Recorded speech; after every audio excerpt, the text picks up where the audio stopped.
Hello there. Welcome back to the GlupCast. I'm Jack, joined by my wonderful co-host. I'm James. James right here. If you haven't watched part one, go back and watch that first. If you're not a fan of The Acolyte, maybe give it a skip, but you have some good takes in there and some good discussions around the impeccable duels included within the Acolyte series. We finished off the last part, obviously, with the final duel between your boy Soul and the Stranger. And we're kicking off today with the start of the prequel series. Straight into the Phantom Menace, which brings us to what would have been for audiences at the time the first lightsaber duel since 1983. That being Qui-Gon and Darth Maul on Tatooine. Let's get straight into it. So, this one,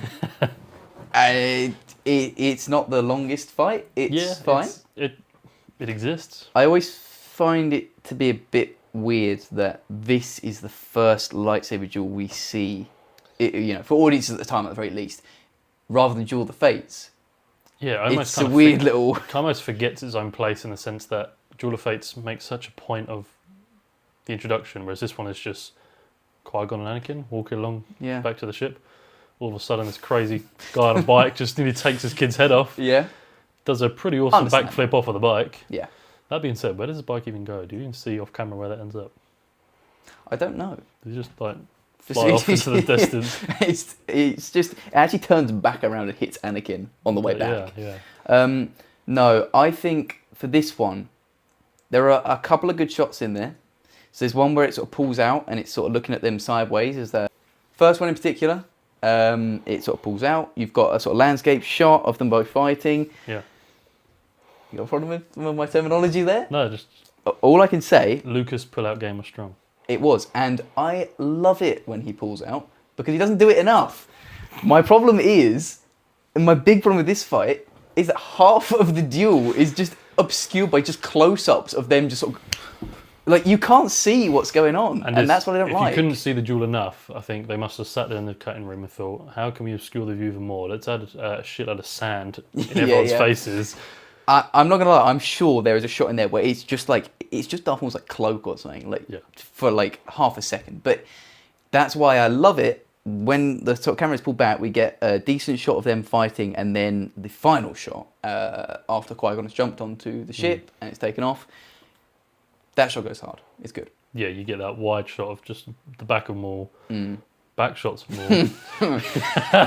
This hasn't quite got the plan. And then he just sort of holds his lightsaber out and that's probably the best shot of the entire scene, to be fair, because the rest of it isn't it's worked together too nicely. Yeah. In terms of story, like I say, it's the first ever duel we see. Since 1983. Yeah. And, if you're watching the series, if you're watching purely the films chronologically, it's the first lightsaber duel of the series. Yeah. And it doesn't do a lot for me personally. No. It's fast paced. The parts of it you can actually make out look good. For me, that's my big gripe with it. I just feel like you're way too close up in there and you can't make head nor tail what's going on. No. And then you've got little Annie running the 50-mile stretch back to the Boo ship. Yeah.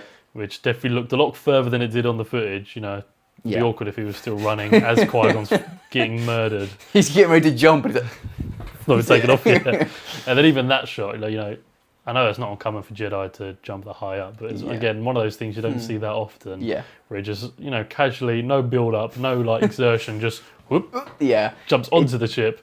Darth Maul makes no attempt to follow. Yeah. Or even, damn, man. Yeah, that sucks. Guess I'll see you guys next time. Which, was that the plan? Did they want them to go back to Naboo? Obviously.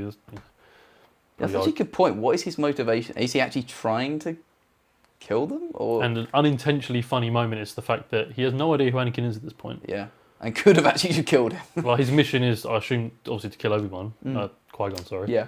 But he just sees him walking with this random child and thinks, yeah, I'll take him as well. At least he's a bad guy. If the red face and horns wasn't enough. He's willing to kill children. And I respect that in a bad guy. Yeah. But no, overall, it's fine. It's fine. It's okay. Probably the one standout for me, rewatching it, as mentioned in the earlier video, we're watching every duel before we speak about them just to refresh our memories. The music's probably the best part of the whole thing. Yes, that's a good point, actually. John Williams never fails. And I think it's safe to say every single duel in this list is always paired with great music. Yeah. But no, ultimately, for my taste, George should have pulled out sooner, and he didn't. And he will make that mistake again. And all I want is more back shots. So, unfortunately, I think that's the only one we get. Yeah. One pump. Well, at least of Maul. Maybe some other back shots. I'm sure we'll get some later on. We'll get to them. But for this, for me, I'm thinking, what have we got where? Because I don't want to... So to refresh viewers, if you haven't watched the prior episode, we currently have 5 duels from the Acolyte. We have Soul v the Stranger from the finale in A tier. We have the Jedi Squad versus the Stranger in B, along with Soul, Jeki versus the Stranger also in B. We then have Jeki alone versus the Stranger in the D tier, and then Soul and Torbin fighting Kalnaka in E tier. So this is hard because my brain's saying empty slot, chuck it in C. Because I mean, it's still, I'd say, better than the other 2 duels purely because the vibes, with Phantom Menace vibes, it's the first duel we see. Let's be honest, there will be an element of nostalgia in these as well. That's unavoidable. Unavoidable. And I think we have to accept that. Maybe C's jumping the gun. I'm probably going to go D tier for this one. I think D. Yeah. Another factor as well, it's just such a short duel. Like, I know we spoke about the ground rules and how, little snippets that doesn't count as a duel, but this, I suppose, is a little bit enough to constitute one, but it's not. All I'm thinking is how much... All I can think about is the bit I liked, so I'm reminding myself of how critical I've been over the way it's shot. And I think just for that, for me, it's going to be D tier. Yeah, objectively, it's lesser well made than the next duel we're about to come on to. I mean, what a difference. So locking in Qui-Gon and Maul on Tatooine over in the D tier, and that brings us to quite possibly one of the greatest scenes in movie history. Now, moving on to the only reason I watched The Phantom Menace, the Duel of Fates. S tier. I'm just going to come out and say it, it's S tier. No notes? I'll just give my very, abridged version. Anything after Qui-Gon dies, Obi-Wan coming out of that gate is just peak. The speed of it and the way he's like, he's sort of getting like pumped up before he comes out, jumps out straight into it. I love that. The sound design on that is great. I love Qui-Gon as a character, and he still plays a good part in the duel. You obviously get the stakes of him dying. The only thing I think that bothers me about this duel, and it's not even the completely arbitrary shields for like why are they there.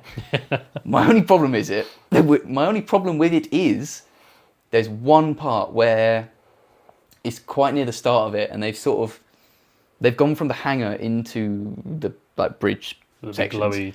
Yeah, and there's sort of Qui-Gon and Obi-Wan there. There's a bit where they like saber clash, and there's a really nice shot of Maul actually. I think the lighting looks really good.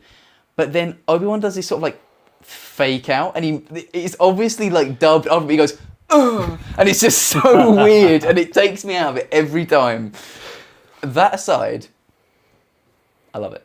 Yeah, I mean, it'd be a disservice to not speak about it a little bit more, but I think we both agree as to it is the lightsaber duel. When everyone thinks of Star Wars, it's got to be up there, and the music alone is enough to be an S tier. If we were doing a soundtrack ranking, the Duel of Fates is just one of the greatest pieces of music.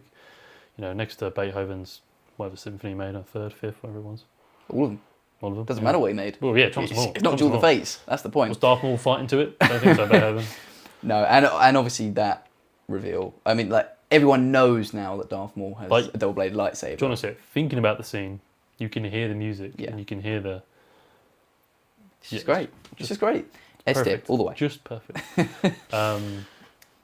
Playing devil's advocate, obviously trying to give this duel a little bit more screen time, if you will. The only other thing I don't like about it, outside of the random shields that serve no purpose, like what is that a security measure? Is it just Well, I'm of the impression as well, and I might be wrong. I thought this was supposed to be like some sort of like waste thing, or is it like a power, like some sort of power station? I have no idea what it's meant to be. All I know is that Maul ends up on a junk planet because he falls through it, and I want to say it's some sort of energy, like power plant kind of thing. You don't see anything else, like if it was a garbage chute, you don't see anything else going down it. No, but also, why would one shield not be enough? Like, why is there like 8 in a row? And then gaps between them for someone to stand and wait for each one. I'm sure there's like... And was someone controlling it, or was it automated? Was there some guy watching it in the control tower? He was like, this is going to mess him up, right? And then as soon as he sees Qui-Gon, he's like, oh shit, let me quickly open them. Like, I'm sure there's some like detailed lore explanation of like exactly why that happens, but yeah. But on that topic, you may remember in the beginning of Phantom Menace, I knew this was coming. Following the deployment of the droidicas, Qui-Gon Jinn and Obi-Wan Kenobi carry out quite a baller move whereby they travel the speed of light down a corridor, compared only to the Flash and Sonic alike, which seems like a great ability, and from the next scene clearly has no real effect on them. They're not tired after it, they're not in pain from the sheer force energy used.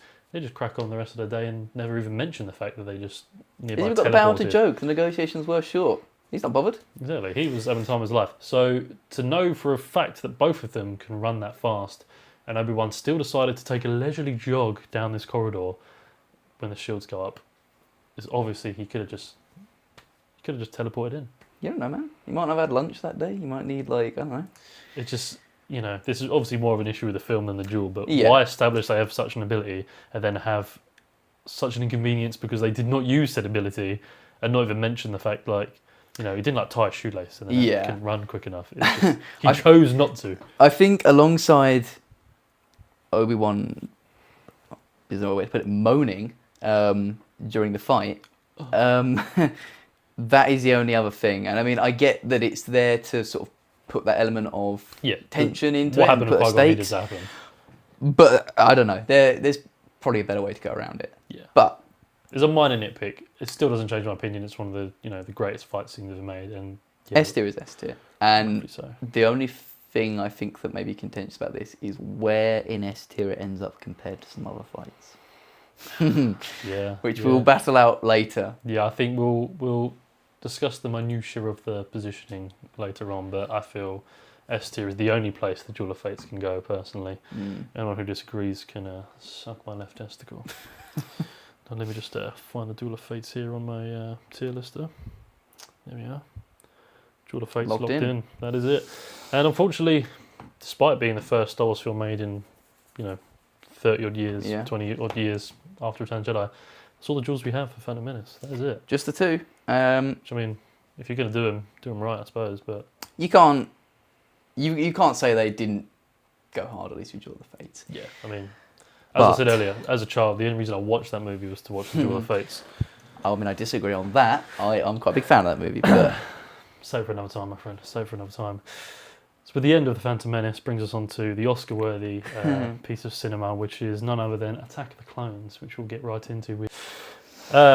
Full disclosure, we clearly forgot Kenobi had a scene with young Anakin versus younger Obi-Wan training. I don't know if it's post-Attack of the Clones, pre-Attack of the Clones. It's the same costumes anyway. Ooh. But I don't know in the show whether they mention where it's set. It must.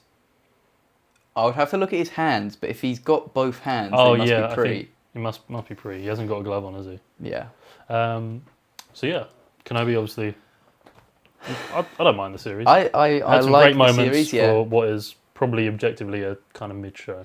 Yeah, it's a shame that it wasn't better, but I like what we got. Yeah. This fight, I don't think it's that great. My problem with it is, there are things I like, and I'll start with those. I like the setting. Jedi Temple. You got the sort of view of Coruscant. I think it's a really cool setting. It's Ewan McGregor and Hayden Christensen. They're both great. I think that carries it a lot. Yes. The fact that watching Kenobi coming out, 2022 was it? Yeah, about that, I reckon. The first time we see them both back on screen, chronologically in that show anyway. Yeah. Since Revenge of the Sith, so for all the prequel, generation fans, it's a big moment, especially seeing him, back in the older costumes, which I love, and I think they look good. Ewan McGregor definitely. I don't think it's too noticeable. I'd probably argue Hayden Christensen looks a little bit uncanny. Yeah. I'm not saying he hasn't aged well, of course, but Ewan McGregor looks like he literally is off the set of filming Attack of the Clones back in the day, whereas Hayden Christensen, obviously, no way around it. It's 20 years later, but I appreciate also they didn't digitally de-age him. I think he looks fine as is. Yeah, and it worked well for what they were doing with that scene. So I loved the fact the scene exists. Mm-hmm. The duel itself, I think it's quite cool. Yeah, I like it. Another minor thing, I know you would expect them to, and they should. But I love that their lightsaber hilts are right for the time period as well. Yeah, because that's just another little. It just shows that some care and thought was put into it. And obviously, there's a lot of little kind of, I won't use the phrase Easter eggs, but there's little references to obviously the real duel. Which, little music moments, little sort of techniques they're using, and I am not a fan of it.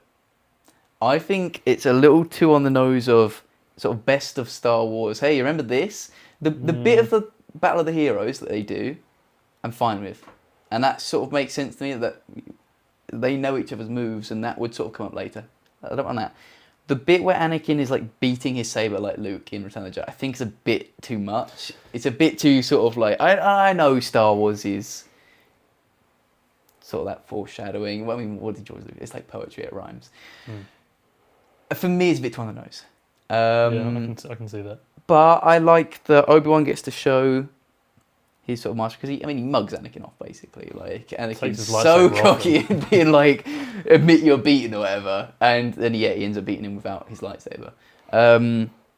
Which I suppose is, kind of what the scene was made for, is to show, Anakin's always been the cocky, brazen one. Yeah, and I love how they intercut that. I think this duel takes place throughout an episode.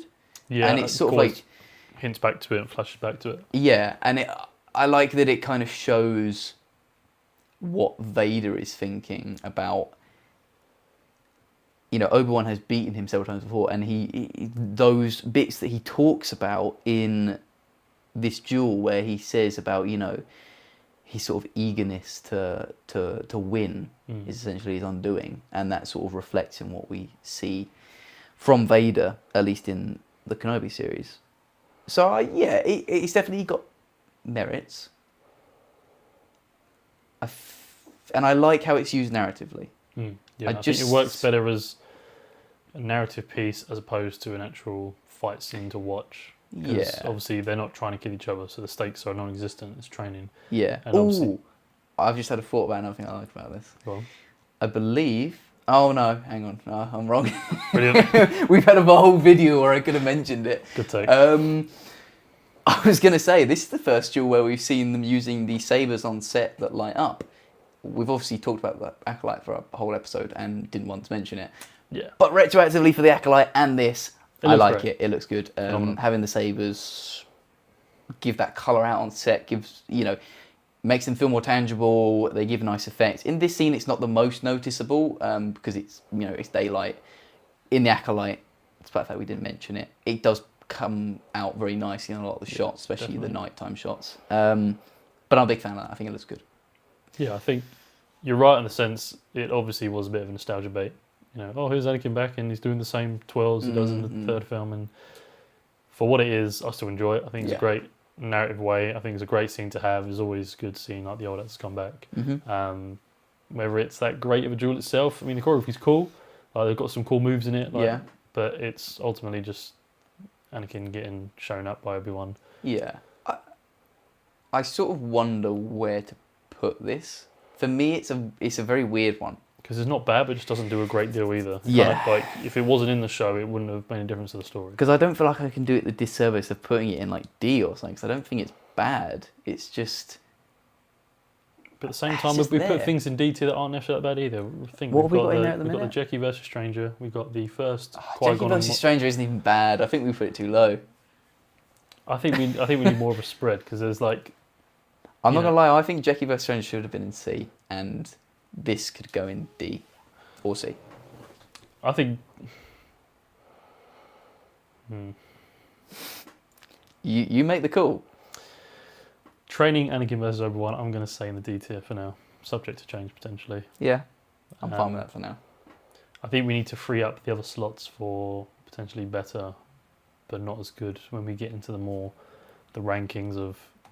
pitting duels against duels, where we're going to place these things. Yeah. And I don't think it's even up there in discussions for top 10, let alone... Oh, no. So I think D tier is a fine place for that. Yeah. I'm going to lock it in.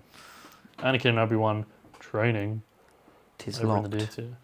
And now back to what we were going to speak about. Yes. The Oscar-worthy, award-winning piece of cinema that is Attack of the Clones. For such a long film, you don't get the first lightsaber duel until the last 20 minutes. We had to think about this because I always sat there thinking, surely there's one before this. It's not right till the end. And you've got action scenes throughout, but the only lightsaber duel, or, well, the first of two sort of interconnected ones, is Anakin and Obi-Wan versus Count Dooku. And I hate this. I'm not a fan at all. Saving graces, Christopher Lee. Yeah, I think I like Christopher Lee. He carries the... And, you know, I mean, he carries the movie. Surely you can do better. You know, he's cool. He's got that signature look of superiority on his face that you just can't be beaten. But the amount of things I dislike about this. Let's start the positives then before you go on your hate train, all right? Because I don't think it's that bad. It's not my favourite. What do you like about it? Like I say, Christopher Lee is great. Count Dooku's character, always loved anyway. Yep. And seeing Christopher Lee show off his genuine like sword skills, you can tell he's having a fucking whale of a time. Yeah. I think like the Geonosis Arena setting's kind of cool. Yeah. It's a cool little backdrop they got going on. You see Obi-Wan holding his own for a bit. Obviously, he knows he's outmatched. I think like he's showing that Obi-Wan, he knows full well Count Dooku's going to beat him. And then, unfortunately, he does get beaten quite in a lame way, where I already feel like I'm struggling to find things I like about it. Now I talk about it, trying to stay on the positive side of things.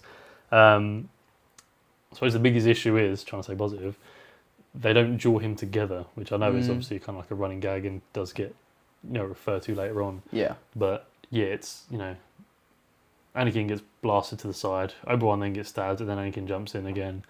And, you could probably almost count that as two separate duels, but both of which they just get their asses handed to them even. Which I kind of, in a way, is good, because it's showing, how strong Count Dooku is. And I don't think it comes across like that. I get the sort of intention of that, but my issues with it are plentiful. The first... myriad, if you will. The first. Now, Ewan McGregor is good at this stuff. You see him in Revenge of the Sith. He's great. But it's right near the start of the fight. It looks as though they're sort of scared that Christopher Lee is going to break or something if he hits him too hard. Because it seems so sort of... like, they are moving a bit like quicker than that, but they seem very sort of like, I don't know, rehearsed strikes that are carefully sort of placed rather than a fight. Yeah. As I said, Christopher Lee is great in it. I like his little sort of, what he says throughout the fight. Obi-Wan goes out like a chump, man, and it's ridiculous. How do you go from the Phantom Menace, where he jumps out that gate and he's like just going sicko mode on Darth Maul, and then he has this quite slow fight with Count Dooku, and then just gets a cut to his arm and a cut to his leg. And grazes, then for the rest of the fight, he's just like, It's not even like no arms are severed. Yeah. No, like the blade doesn't go all the way into his arm. From what it looks like on the camera, I'm not saying I've been hit by a lightsaber, so I know what it feels like. Don't get me wrong, I am built different, but it looks like it's just sort of like shit, and then bone on my leg, and then he's down for the count. Like, I just don't think that's all he had in him. I don't think it shows Count Dooku's been powerful. It just make Obi-Wan look weak, and then you get Anakin with that ridiculous jump in, which I think looks stupid as hell. I always forget they even exist, and it almost looks better than the Palpatine one, like the 12 through the air. But if you watch that frame by frame, like it looks like Mr. Fantastic, just like stretching his torso as he kind of like jumps midair, does a sort of a spin, and then lands perfectly on both feet to block the strike that's about to hit Obi-Wan. I just hate it, and continuity issues happen. That's fine. Yeah, but this in such a big film is fucking egregious, and I'm not happy about it.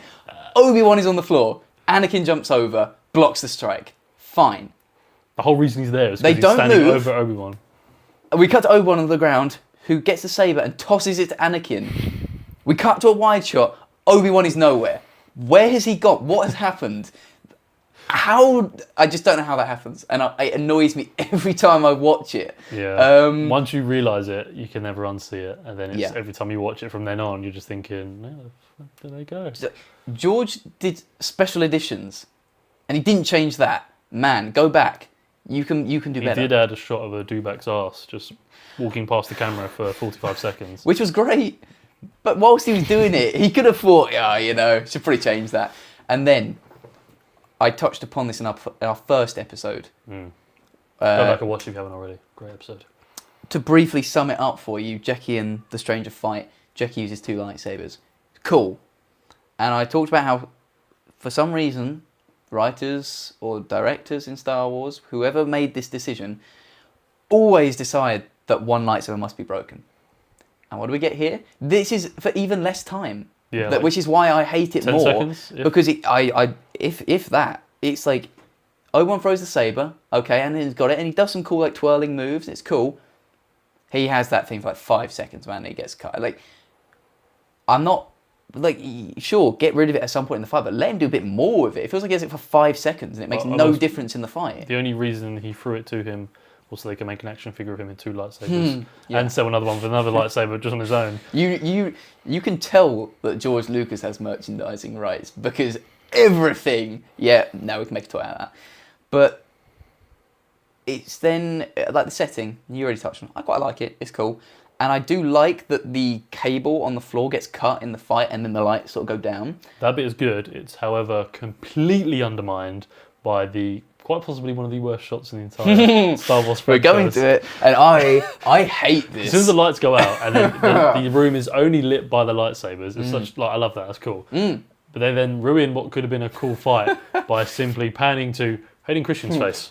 Yeah. And then you be Christopher Lee for me. Just that's the whole That's thing. all you see. With the light flashing around their faces. I hate it because we literally touched upon in the last fight, the one from Obi-Wan, that they used the light up sabers on the set and it looks good. And in this, a nice idea, and way before all of this other stuff at the time. You can tell it was just someone else, like, because I don't, obviously correct me if I'm wrong, probably real movie makers could tell me otherwise, but if they're holding a lightsaber like this, it's just a separate guy with a light flashing in the opposite direction. So they weren't actually, I think they were using the same props as they did for every film, which is, I think at that point was just a metal bar in the hill, so it was cool to see the lighting effects, and I appreciate the sort of giving it a go, like the lights sort of go down and you get the glow, which is cool.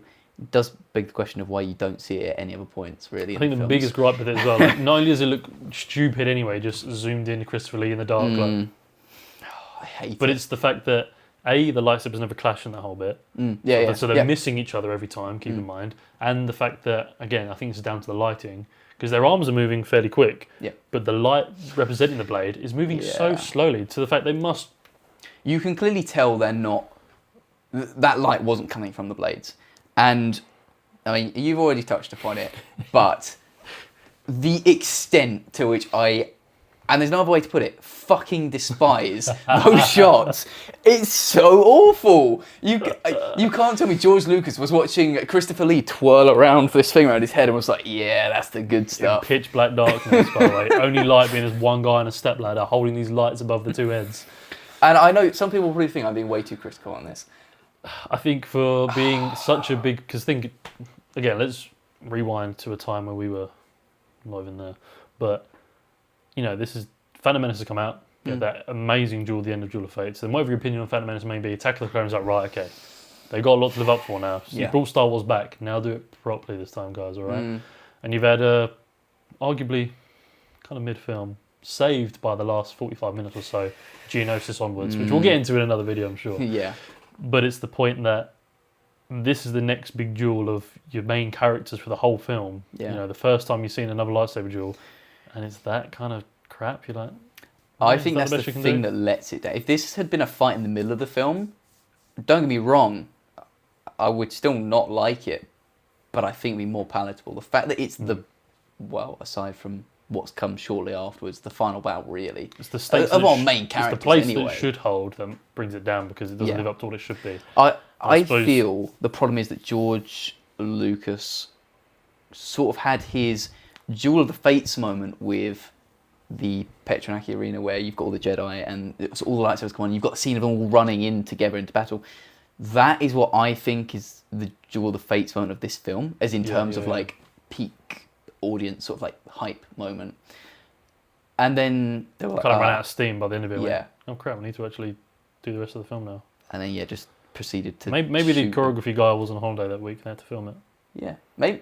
That honestly, that's the only valid explanation I could accept. That, like, I don't know. either Christopher Lee or Hayden Christensen as well both had a stroke and like couldn't actually do the fight properly, so they had to just prop them up. He's quite an old guy. Rest in peace. And then you touched on earlier how like the stakes of a certain duel have some form of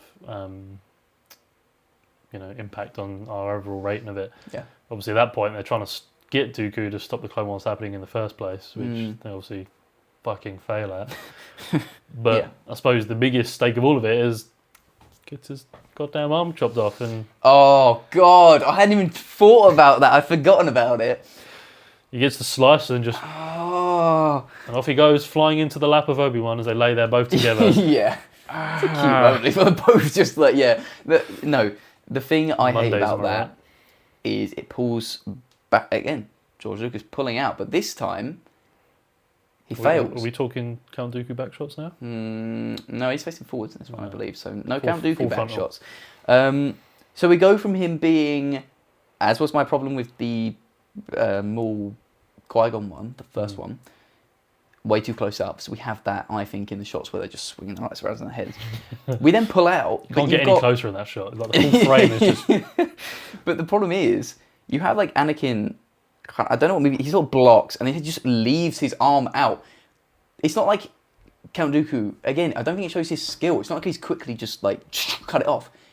Anakin leaves him wide open and he cuts it off. And it looks ridiculous. And then the way he just gets launched backwards whilst he's like T-posing, like it's just I don't like it. And then I what comes after? I don't think it's much better. It's not much better, but I think it's better. Yeah, we'll get into we'll get into that. But let's firm the atrocity that is Kenobi. What's the lowest rank we have? At the minute, we've got the Kelnaka and Soul Duel at E. Now, I think it's worse. It's worse. What? So you want me to add a whole new tier? Yes. Based that one. I know people are going to think I'm being too harsh on this, but it's bad.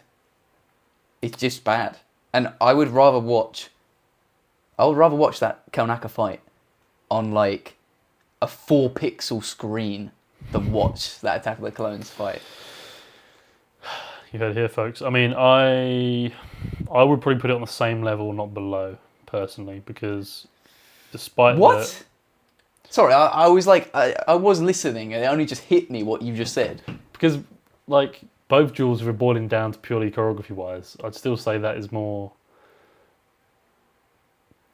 If it weren't for Christopher Lee, if it was anyone else that were dueling, like it probably would. Yeah, I'd happily say it. But Christopher Lee is like got so much aura in that duel. To save it that much though? But we're not talking about saving. We're saying fucking difference between E and F tier. Like we're not exactly putting this up to anything good. It's just to put it worse than the Wookiee scene that we actually berated. Well, I know I'm going to say this now. Someone's going to correct me in the comments, but to my knowledge, in the Kelnaka fight, there is no glaringly obvious like continuity or bad shots. If we're factoring in that, because I think that is just poor. Like, don't get me wrong. There are going to be times where there are like continuity issues and even like choreography.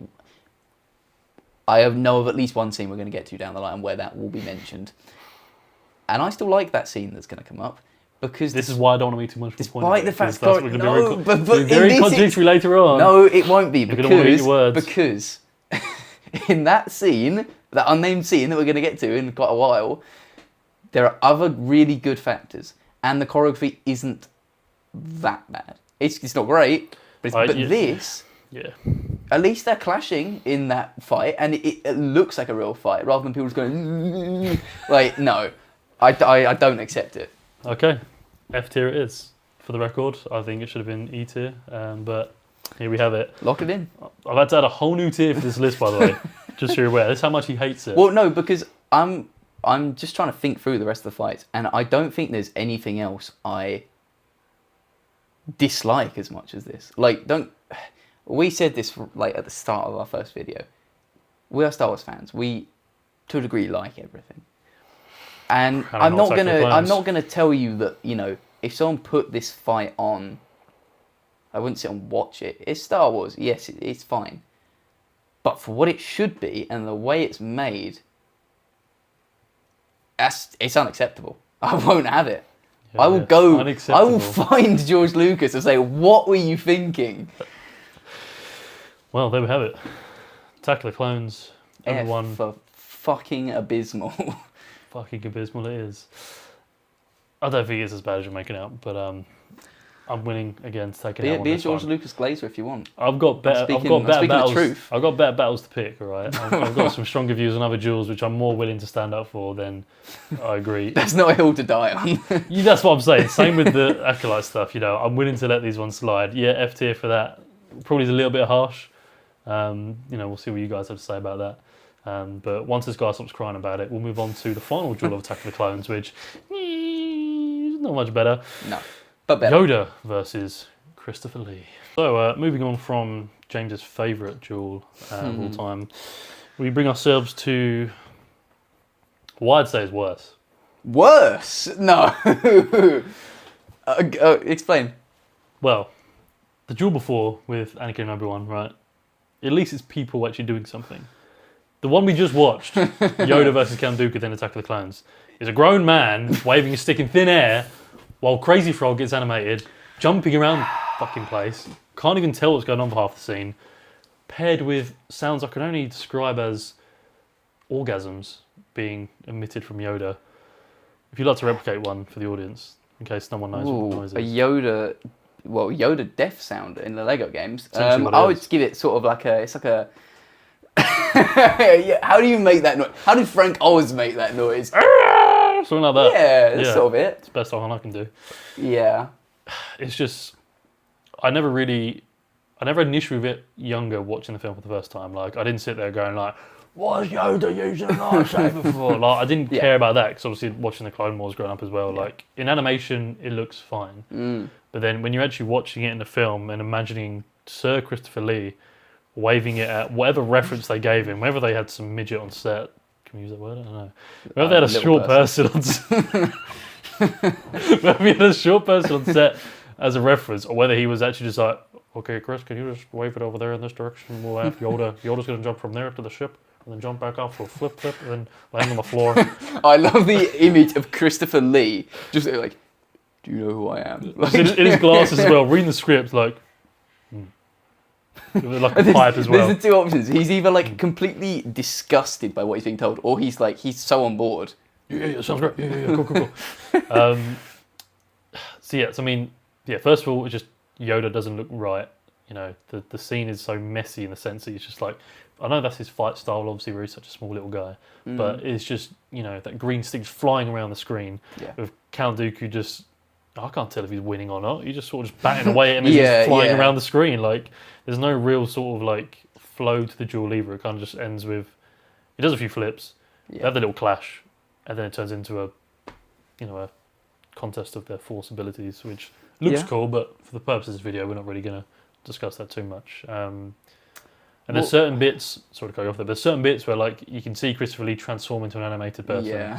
Where obviously they were like, we can't get him to do this. It's easier just to animate over him. Yeah. Which is fine. The animation's not awful, but when you flowing as a duel, to see him go from a person to animated, it's kind of janky when you're watching it here in 2025. I mean, I'm not suggesting that anyone sits there and just pauses fights, but if you do, it's so noticeable when you see it. And that will come back in what would be the next fight that we will end up looking at. But focusing on this one, I'll give some positives first. I mean,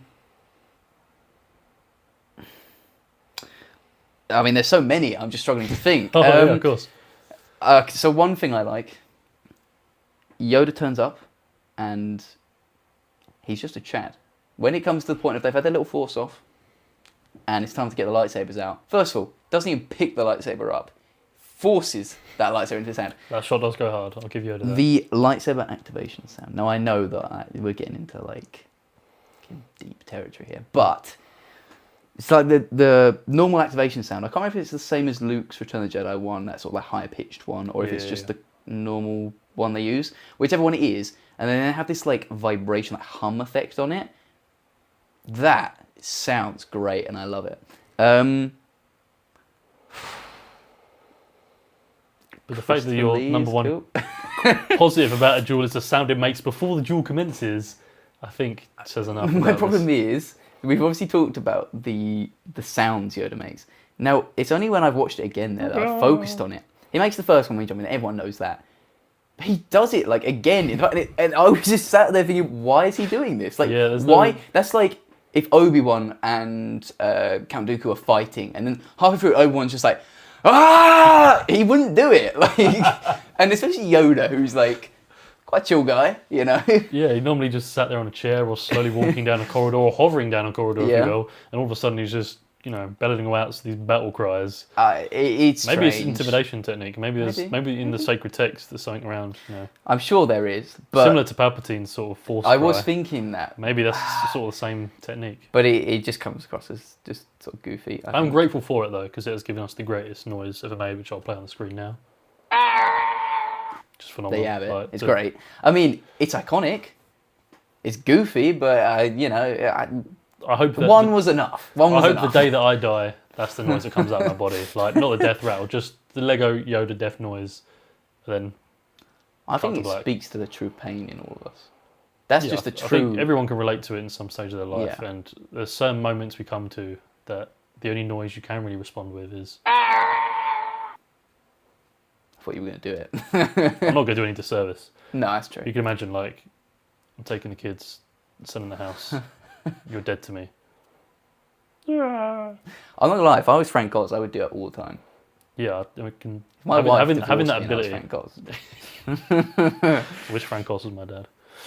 Well, actually, I've got some news for you. I've done some DNA testing, Oh wow! and he is. And we've got him here. Oh my god! No, I think my problems with it are similar to yours.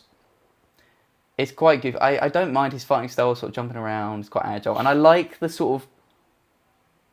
I like the trade-off. I know I've just said like he's usually this chill guy, so why is he yelling? I think that's a bit different to this usually sort of chill guy. He's usually sitting down and walks with a cane to like he's jumping about. I quite like that. But when you see shots of Christopher Lee just swinging at something, he doesn't know what. It's just it looks dumb. On an objective level, like obviously we've been trying to factor in as many variables as we can with these duels, but at the end of the day, it boils down to you're watching a clip of a fight scene, what looks the coolest, and unfortunately, as cool as Yoda may be, or refined with his lightsaber, it just doesn't look. It's messy to watch, and it's just not great of a duel. I think the worst shot in it is, obviously we all know that Christopher Lee is swinging at nothing, but there's one shot where Yoda isn't even in it, like CG'd in. It's just a shot of like, it's similar to the first duel with Anakin and Obi-Wan. He's just swinging, but there's nothing in frame, and it just looks stupid. That and the jump they both do at the beginning, like Yoda obviously jumps toward him, which because he needs to get to his level, but then Christopher Lee just jumps out of nowhere. And it's like, where are you going? Yeah, but I don't think it's worse than the first one. The reason I think it's better is, first of all, that lightsaber activation does more for me than the first fight on its own. But other things. First of all, we get to see Yoda fight. I think that's better. We've seen Obi-Wan, we've seen Anakin. I like that we get to see something different. We get Yoda. Christopher Lee is But I'm still not a two good minds factor. of that because audiences at the time would have been two sort of vocal points as well. Either, oh my god, that's so cool, Yoda's Jedi Master. It makes sense he's going to fight. Then the other camp is, why the fuck is Yoda now jumping around like a ninja, spinning around his little baby-sized lightsaber, fighting fucking Saruman from Lord of the Rings? But I think, first of all, Yoda just has more aura. I mean, I love Obi-Wan. He's one of my favourite characters. Anakin, especially in this movie, is not so great. But Yoda's just sick. Count Dooku's sick. And Yoda doesn't go out like a chump, nor does Count Dooku. No, The fight ends for a different reason.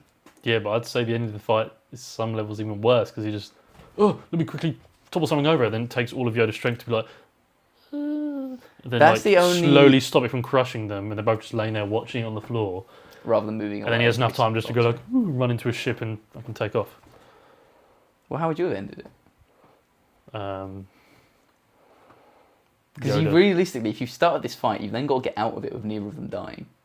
I probably would have just had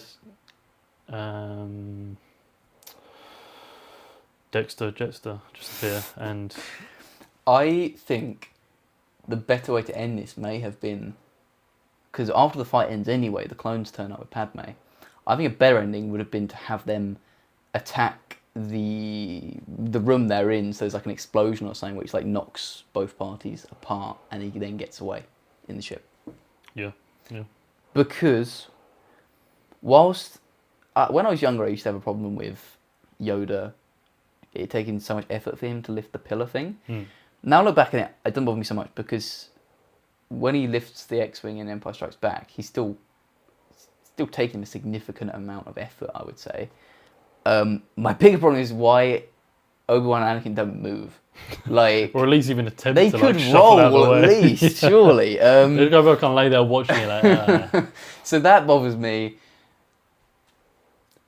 I don't think that this fight is better than the Anakin and Obi-Wan. I just think the Anakin and Obi-Wan is worse than this. I think that's the thing for me. I agree with that statement. The bad points of the previous fight are more egregious to me than the problems with this one. Yeah, in my view. I agree with that.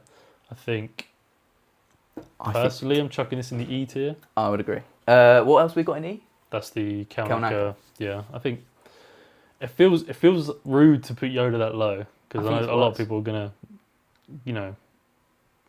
hate on us hating our boy Yoda. But don't get me wrong, I love Yoda, and I also, whilst I don't hate him being like this in the prequels and having this sort of fighting style, I am much more a fan of sort of Empire Strikes Back Yoda and Last Jedi. I love that scene. That I love that, but this fight is not good. Yeah, so I think the only place that we can lock this bad boy in is in the E tier, right up against the Kalnaka fight scene there. Where it belongs. Locked in place. In the trash. So, with an end to the Crazy Frog versus Saruman the Sorcerer fight, that brings us to an end of the Attack of the Clones duels, which leads us to this film, Revenge of the Sith, I guess. I don't like it. I've seen it once. I don't like it. I love it. We'll be on to the first duel very shortly.